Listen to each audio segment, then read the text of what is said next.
శని శని శనీయతే పాపం శని శత్రు వినాశిని అర్జునస్య ధనుర్ధారి రామస్య ప్రియదర్శనం కానివ్వండి. శని శనీయతే పాపం శని శత్రు వినాశిని అర్జునస్య ధనుర్ధారి రామస్య ప్రియదర్శనం కానివ్వండి.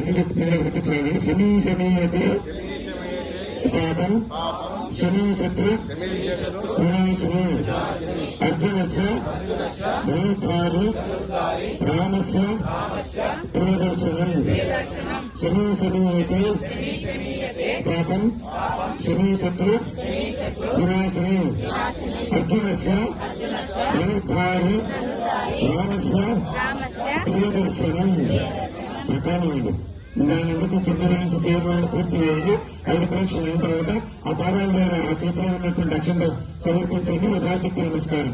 తర్వాత అందులో కొద్ది శని తీసుకొని అందరికీ సమర్పించవచ్చు. శని శనీయతే పాపం శని శత్రు వినాశిని అర్జునస్య ధనుర్ధారి రామస్య ప్రియదర్శనం. ఇందులో ప్రధానంగా భగవంతుడు శ్రీ రామచంద్ర స్వామి వారి యొక్క పేరు పూర్తిగా చేర్చడానికి కారణం ఏంటంటే త్రేతాయుగం నుంచి సాంప్రదాయ రూపంలో వచ్చినటువంటిది. ఎందుకంటే రామావిగ్రహం ధర్మ అన్నారు. అంటే సకల ధర్మ స్వరూపాలు. సకల ధర్మ స్వరూపం లక్ష్యం ఏంటంటే ధర్మాన్ని నిలబెట్టడం. ధర్మాన్ని నిలబెట్టడం అంటే చెడు మీద మంచి విజయం సాధిస్తే ధర్మం వచ్చినట్టే, ధర్మం నిలబెట్టట్టే.